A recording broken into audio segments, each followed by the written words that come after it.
Eu sou a professora Rilva Munhoz. Sejam bem-vindos a uma série que vou iniciar com este vídeo, que se chama Decifrando Sinais. Então, acho que nada mais semiológico do que esse título. E nesse vídeo de abertura, eu estou iniciando e organizando esta playlist em que vamos explorar como o corpo fala por meio de seus sintomas e sinais clínicos. Na semiologia médica, cada detalhe observado por meio da anamnese e por meio do exame físico pode ser uma chave para compreender o que acontece com o paciente.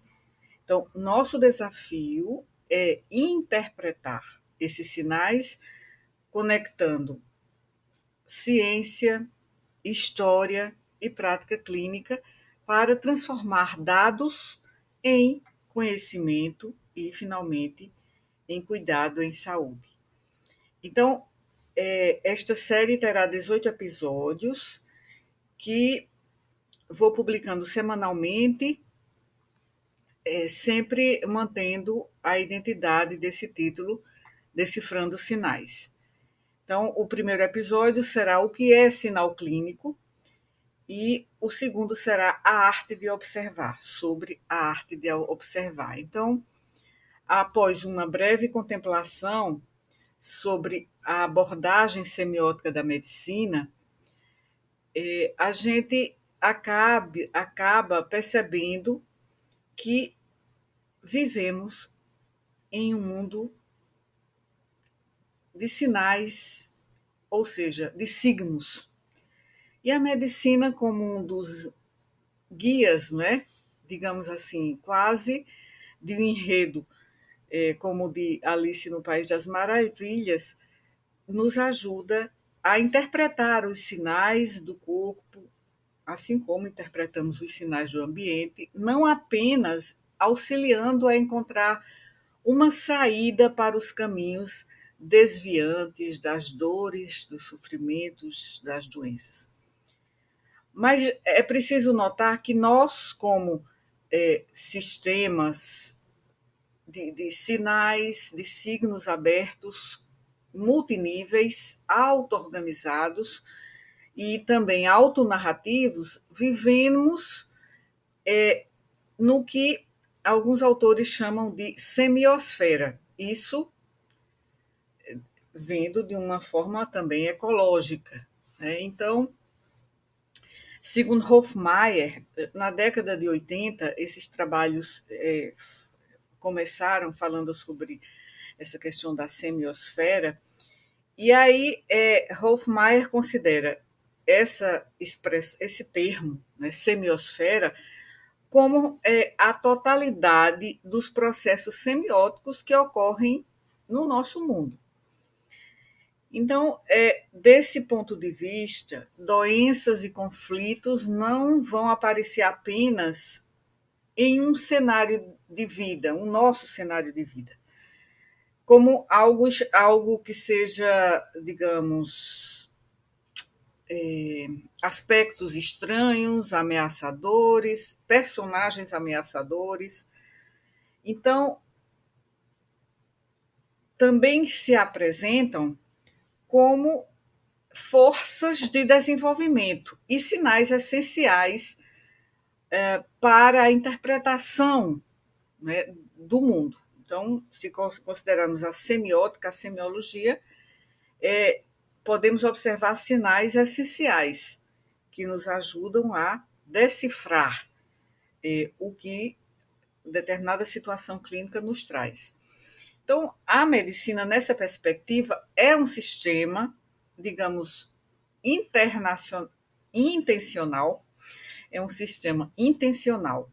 Intencional e também intersubjetivo, como eu gosto de sempre trazer à baila nas nossas discussões da disciplina de diversidade ética e cultural na medicina.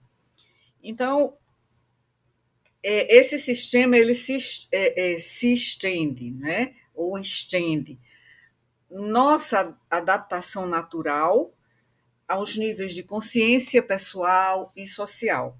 Então, o próprio discurso médico é um sistema de sinais ou de signos que diferencia aqueles que são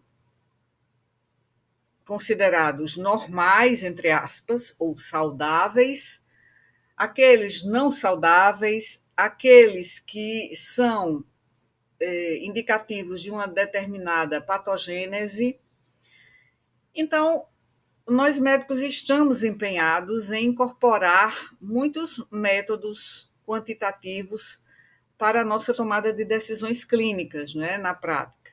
Então, o conhecimento da semiótica, que é a doutrina dos signos, dos sinais, pode complementar essa nossa ideia mais ampla, né, e ecológica do nosso mundo a ser observado e do contexto clínico a ser observado. Então, nós damos sentido ao nosso mundo, nós diagnosticamos, nós compreendemos, né, nossos pacientes. Assim, por meio de, por exemplo, de associação, de inferência, já que a gente falou em ciência também, nós transformamos, né, estes sinais, nós transformamos estes signos em um conjunto que nos indica a nosologia que nós estamos tentando, digamos, colocar, né, naquilo que observamos, e aqui a gente vai interpretar o que a gente observa e colocar e classificar, categorizar com entidades nosológicas. Então,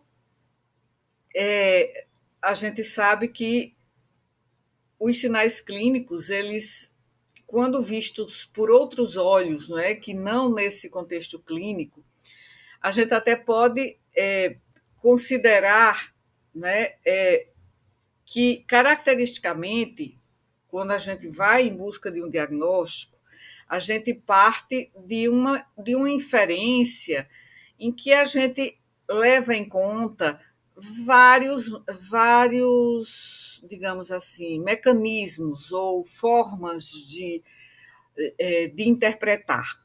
Que aí nós temos aqui neste canal vários vídeos, né, uma série de vídeos falando sobre o raciocínio clínico. Então, as formas pelas quais a gente raciocina clinicamente. Então, a gente vai testando, a gente vai fazendo perguntas que podem acabar por produzir algumas evidências por meio das narrativas que vão apoiar ou não nossa hipótese. Então, em um sentido, digamos assim, bem estrito, a gente acaba, digamos assim, interpretando de forma bastante criativa, e a criatividade também está presente nesse ato clínico de diagnosticar. Então, o diagnóstico ele é composto, né? Ele é encontrado por meio da narrativa, pelo significado que é revelado pelo paciente ao contar a sua história.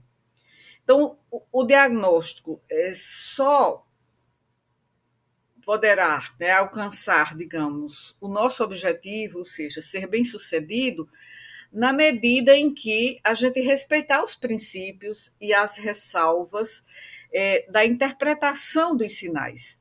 Então, o sinal, o signo, é tanto a chave para o desconhecido, quanto também um mundo em que a gente vai encontrar muitos imitadores, né? Porque nem sempre, ou melhor, na maioria das vezes, os sinais eles podem levar a várias interpretações, e os sinais eles podem ser grandes imitadores, eles levar a um quadro clínico a ser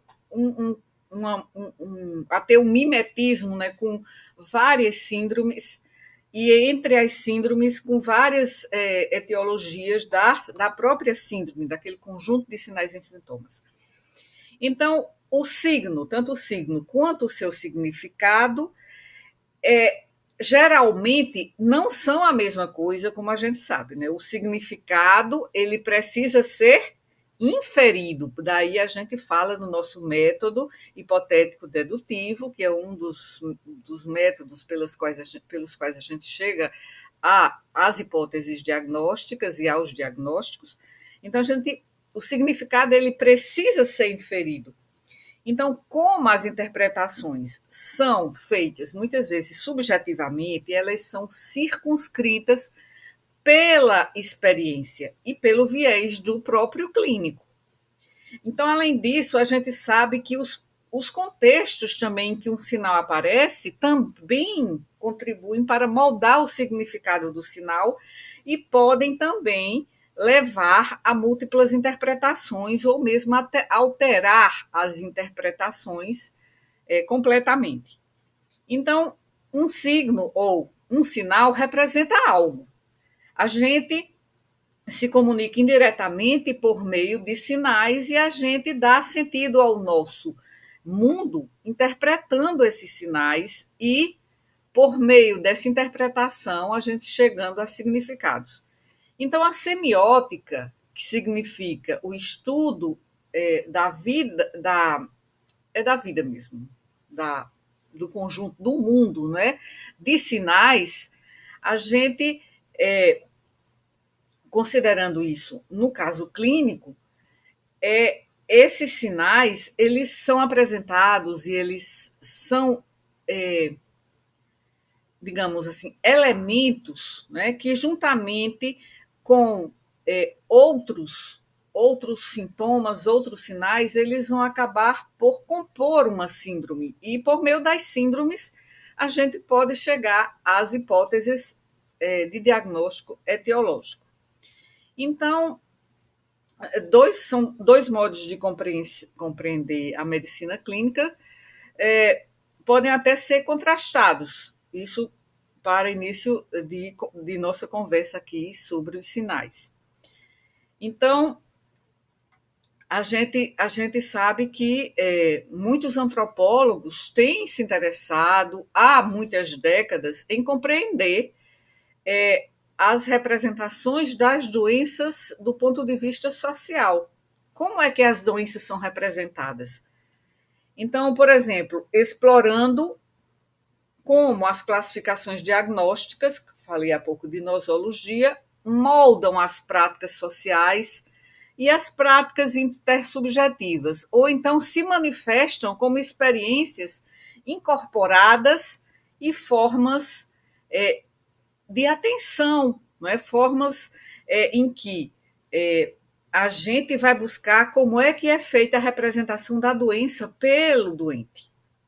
Então, a gente está aqui no mundo, nos domínios da semiótica médica. Então, de uma perspectiva assim, biomédica, a semiótica médica ou a semiologia médica é a teoria que vai ligar o interior do corpo ao diagnóstico. E é frequentemente na discussão de sintomas e sinais que a gente coloca esses nossos pacientes como pessoas entrando no mundo da biomedicina. O próprio termo semiótica ou semiologia tem suas raízes na palavra grega semeion, que significa sinal ou marca. Então, a semiótica médica, como um campo clínico de pesquisa e de práticas, né, e que contribui fundamentalmente para o cuidado em saúde,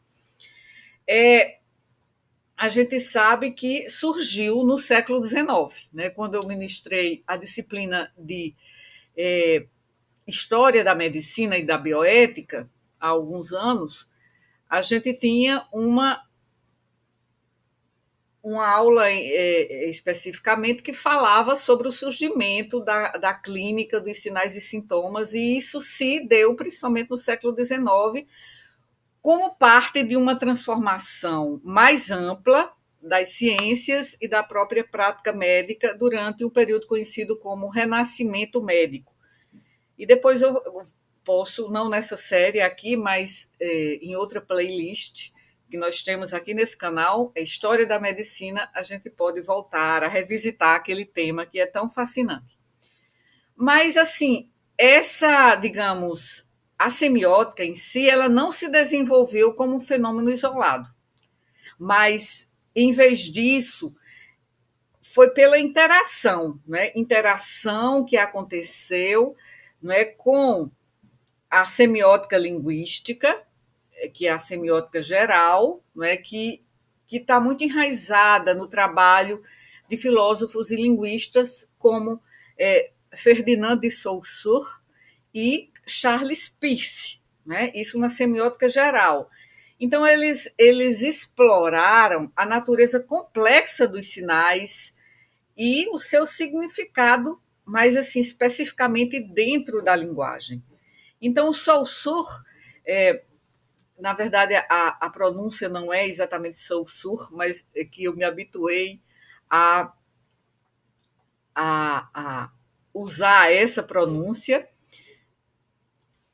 em relação ao nome dele, né? Que é o nome desse linguista suíço, né? Ferdinand de Saussure. Saussure. Então, Saussure, ele introduziu o conceito de significante e significado, em que o significante representa a forma física do sinal, enquanto o significado representa o conceito mental do que ele representa. Então, isso é muito importante, não só do ponto de vista filosófico, linguístico, mas também da própria semiótica clínica. Por quê? Enquanto o significado é esse conceito mental que o sinal representa, essa distinção ela se tornou determinante para que o signo seja o interpretante. Um interpretante que determina a significação, a relação significante entre significado e objeto. Ou seja, é uma tentativa de explicar signos, né, que a gente sabe que, por exemplo, a ocorrência de um sintoma de uma doença, esse sintoma ele vai ser narrado pelo paciente. Então, ele é subjetivo. Qual seria o significado aí? Né? Então, é isso que vamos abordar no segundo vídeo. Mas, em relação ao sinal, o sinal ele é objetivo. O examinador observa aquele sinal. Então, essa observação ela tem ela tem um significante bem mais próximo do que o significado representa, daquele signo representa. Então, a ideia de que um sintoma ou um sinal clínico pode ser visto como uma relação, né? Uma relação que é real da pessoa que apresenta aquele sinal com o seu objeto, tem sido muito contestada por vários pesquisadores médicos da área de semiótica e da antropologia médica. Mas hoje parece haver algum consenso entre as disciplinas que eu digo antropologia médica, a própria semiótica médica, em relação a essa questão, assim, de que o corpo é uma entidade biopsicossocial ou biosocial complexa e que é flexível em termos de adaptação a determinados ambientes, ou seja, o contexto, que é tão importante também no nosso raciocínio clínico.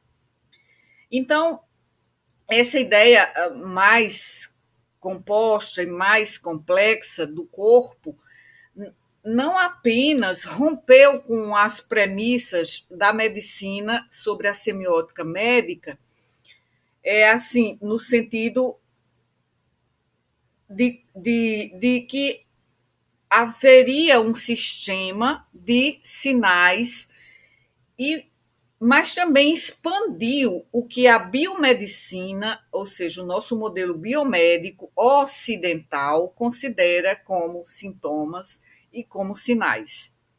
Então, isso tudo, essa evolução, né, dessa epistemologia, aumentou os desafios de como a antropologia médica e a semiótica podem compreender, né, a imbricação do social com o pessoal, o que é biográfico, o que é narrativo na formação dos sintomas, principalmente dos sintomas, pelos pacientes.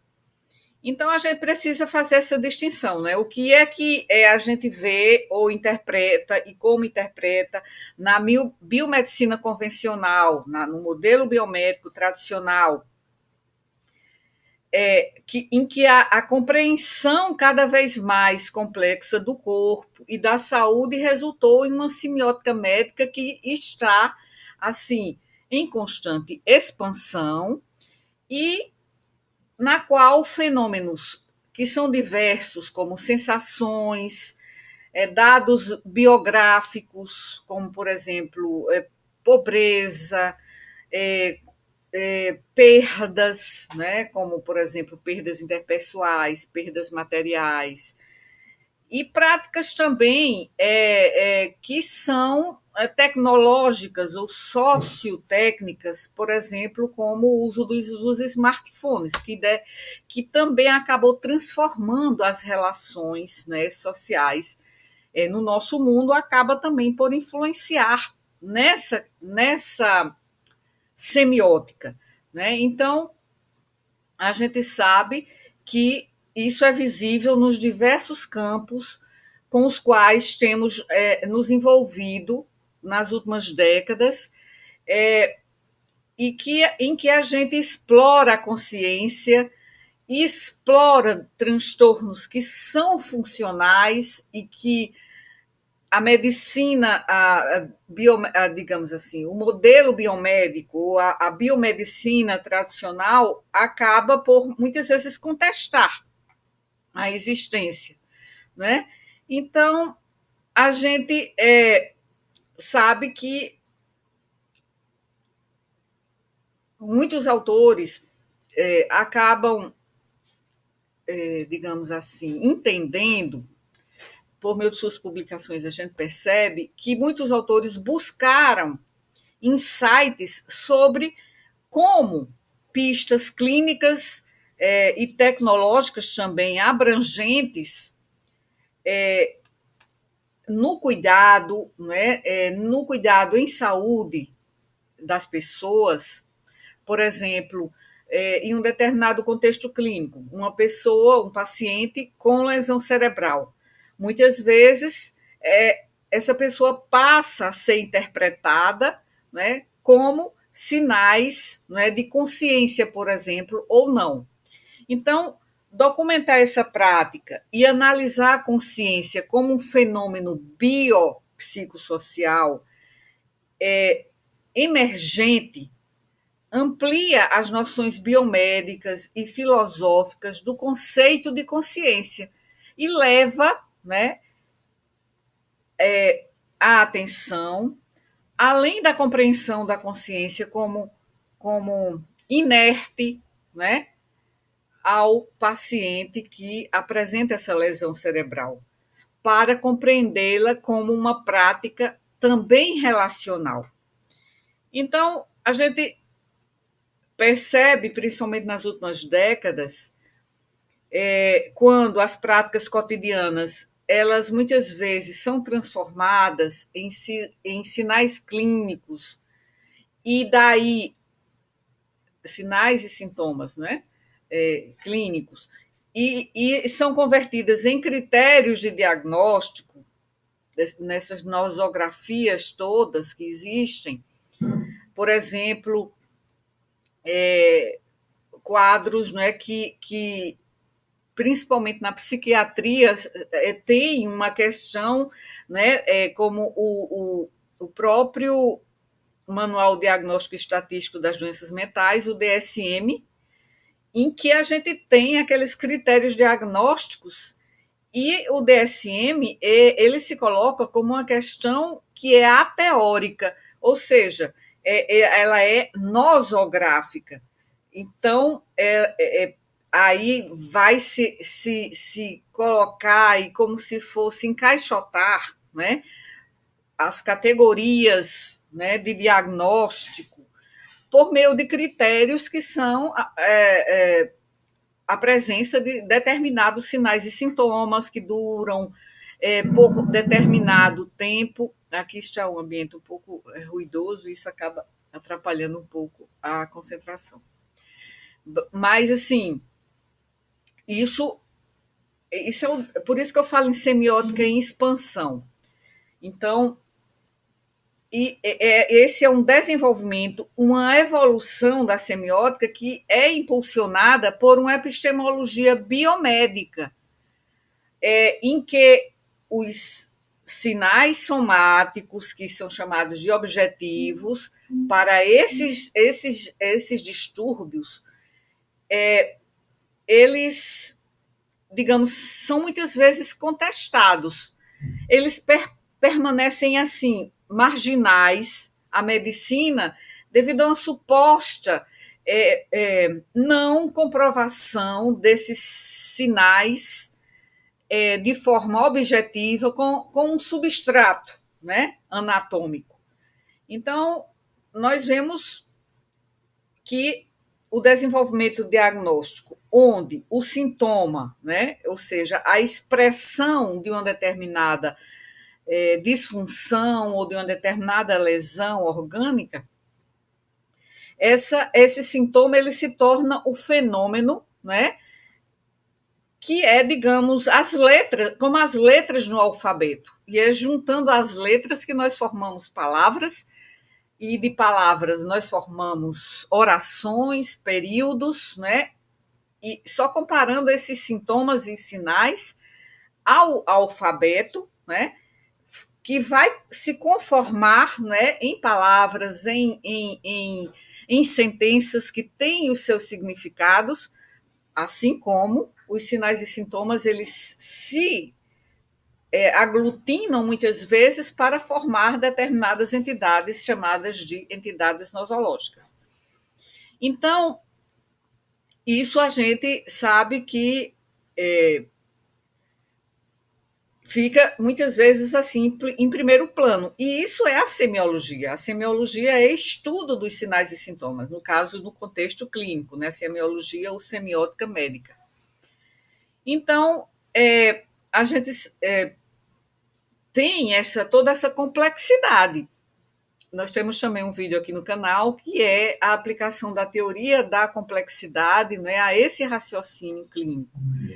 Então, nós sabemos que, para terminar eu vou até colocar aqui, só um momento, porque eu queria aqui mudar para esse slide, porque eu queria finalizar aqui, já que eu considero essas questões, né, que são contextuais, psicossociais, que são até, digamos, falando do significado e dos signos, e da interpretação que o próprio médico dá, que o próprio paciente dá, aquele sinal, aquele sintoma, a gente fala muitas vezes dessa questão, digamos assim, de que a semiologia médica ela está sempre se expandindo.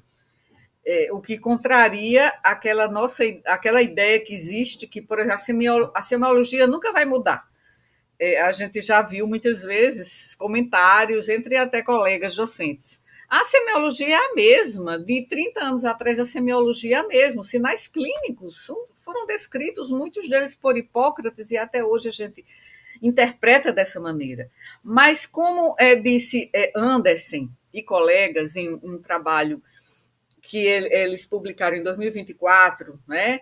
Que o título desse trabalho é Expandindo a Semiologia Médica, que foi no periódico, em inglês parece que é Medical Anthropology, é Antropologia Médica o nome do periódico, né, em que fazem estudos transculturais em saúde e doença.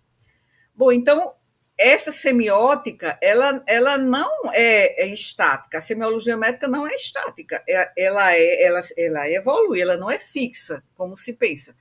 É tanto que a gente tem livros antigos, como eu tenho um livro aqui de semiologia médica de Vieira Romeiro, um autor, né, brasileiro, e muito que existe, claro, há muita coisa nesse livro que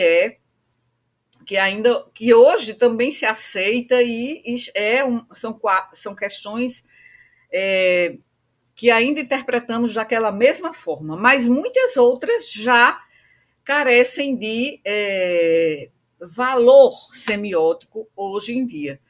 Então, isso é uma prova, né, de que a semiótica também evolui, a semiologia médica também evolui.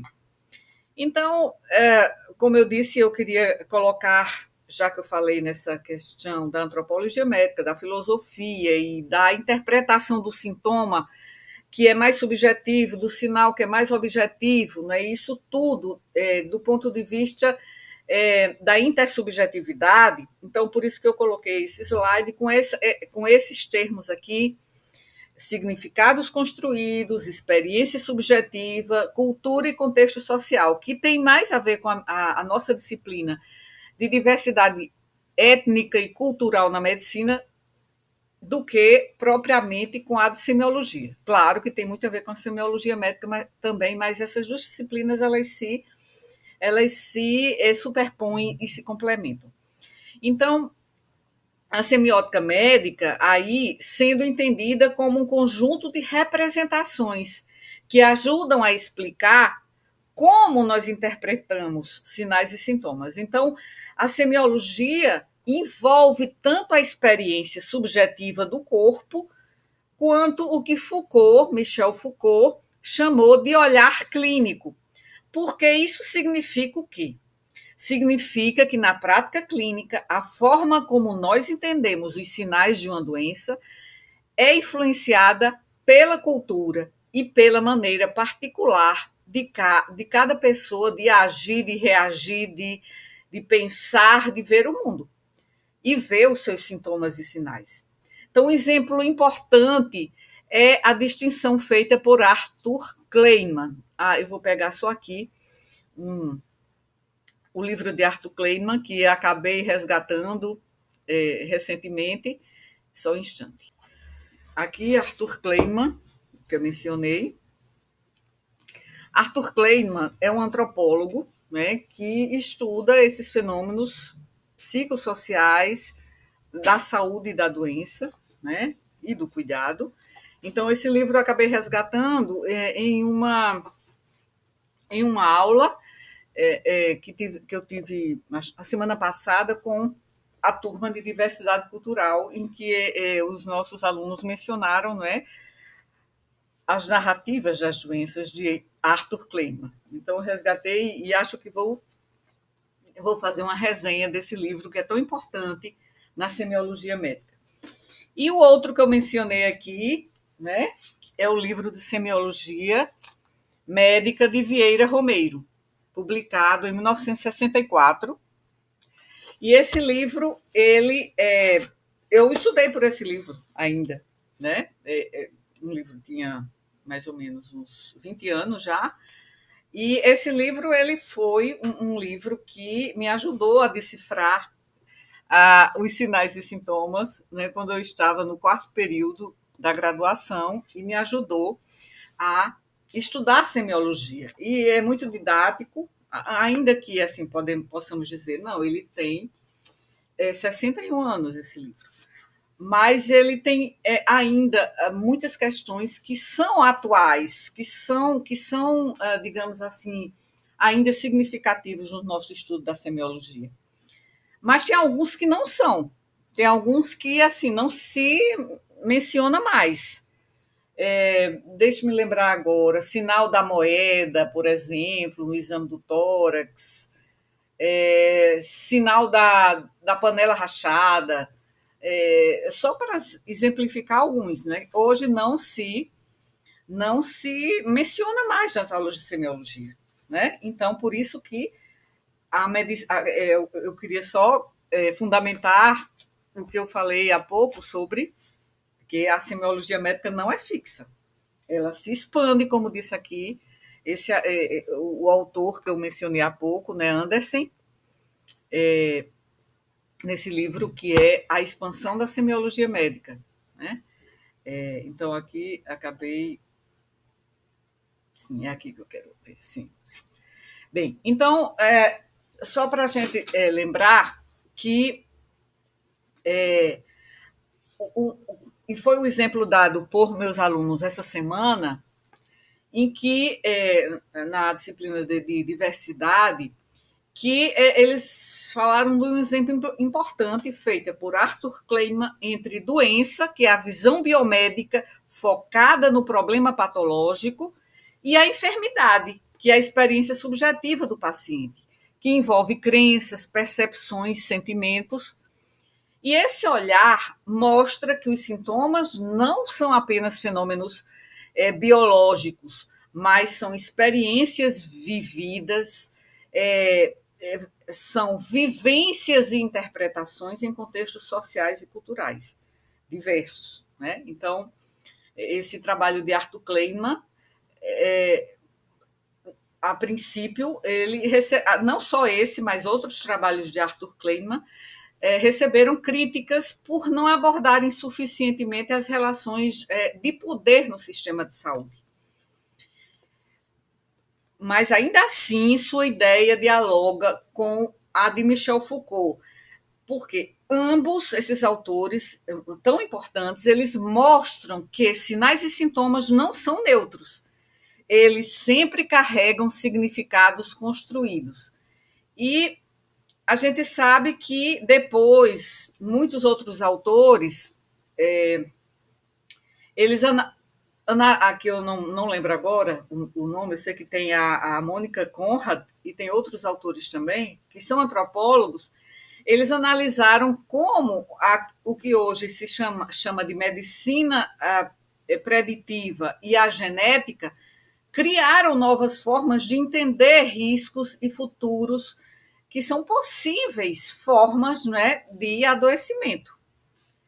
Então, isso mostra que os sinais também podem nascer de contextos sociais e científicos específicos. Bem, então, tem várias outras perspectivas que eu vou abordar no episódio 2 dessa série, mas eu queria só, nesse sentido, nessa linha de pensamento, eu queria lembrar também da antropologia das sensações, que foi desenvolvida por três autores importantes, né? Hinton,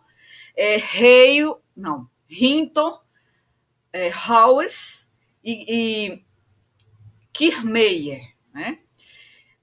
Essa antropologia das sensações reforça que sintomas como dor, palpitações ou tremores não podem ser vistos só como reflexos de doenças físicas, porque eles são produtos da interação entre o corpo, sentidos e o contexto cultural. Então, essa visão é fundamental, porque nessa visão não apenas recebemos impressões do mundo, mas nós construímos experiências mediadas por modelos culturais e sociais. Então, essa discussão, que é muito importante, ela se amplia quando a gente pensa em fatores estruturais, como a desigualdade social, o racismo, a violência. Então, assim, esses sintomas de estresse, por exemplo, né? Transtornos psiquiátricos, né? Podem refletir sofrimentos sociais e não apenas processos biológicos individuais. Assim, a gente precisa entender que sinais e sintomas, o entendimento, a compreensão do que seja sinais e sintomas exige olhar para além do corpo, incluindo contextos sociais, políticos, econômicos, né? Então, por fim, eu queria lembrar que estudos mais recentes sugerem que nós devemos compreender os sinais clínicos como fenômenos relacionais que emergem em situações concretas. Por exemplo, quando a gente vai ensinar na semiologia como se faz a percussão, né? Então, no ensino dessa técnica, né, que é uma técnica tão antiga, né, século XVI, XVII, então, estudantes e pacientes, eles vão colocar o entendimento, né, que vão, principalmente os estudantes, vão construir em conjunto, não é, com o que o paciente apresenta durante a prática. Por isso que, assim, compreender sinais clínicos também é um fenômeno relacional, a relação do paciente, ou do observador, do estudante, do profissional, com o paciente. E no caso da pandemia de Covid-19, né, os testes não foram apenas sinais de infecção, mas também de responsabilidade moral e de cidadania. Então, além disso, emoções e afetos, como a sensação de estranheza em consultas, também funcionam como sinais que orientam decisões clínicas. Então, para finalizar, a semiótica médica contemporânea, ela está em expansão ainda, ela amplia seu campo para além da simples leitura biomédica. Ela considera os sinais como construções complexas que resultam da interação entre corpo, cultura, história, emoções, ambiente e estruturas sociais. Então, estudar os sintomas, estudar os sinais é também estudar como a medicina, a sociedade e os indivíduos atribuem significado às experiências de saúde e doença. Então, eu só vou aqui relembrar aqui esse que eu resgatei aqui, a referência desse artigo que fala da expansão da semiologia médica, que é Risor, né? Risor e colaboradores, foi publicado em 2024, que tem o título de Expanding Medical Semiotics, publicado em Medical Anthropology, né? É o volume 43, número 2, página 91 a 101. E que nesse artigo se fala sobre essas questões aqui que eu coloquei aqui nesse slide. Significados construídos, vou pegar aqui o cursor, significados construídos, experiência subjetiva, cultura e contexto social. Então, a semiologia não é fixa. A interpretação e os significados também não. E são todos esses fenômenos, eles são fenômenos semióticos relacionais, que emergem das situações concretas, mas são fenômenos relacionais também. Então, assim, faço a abertura dessa série, que é decifrando os sinais clínicos, né, como, digamos assim, anunciei inicialmente, decifrando sinais. Né? Então, até o próximo, em que vamos falar, vamos abordar essa questão. O que é um sinal clínico? Então, até a próxima. Continue aqui.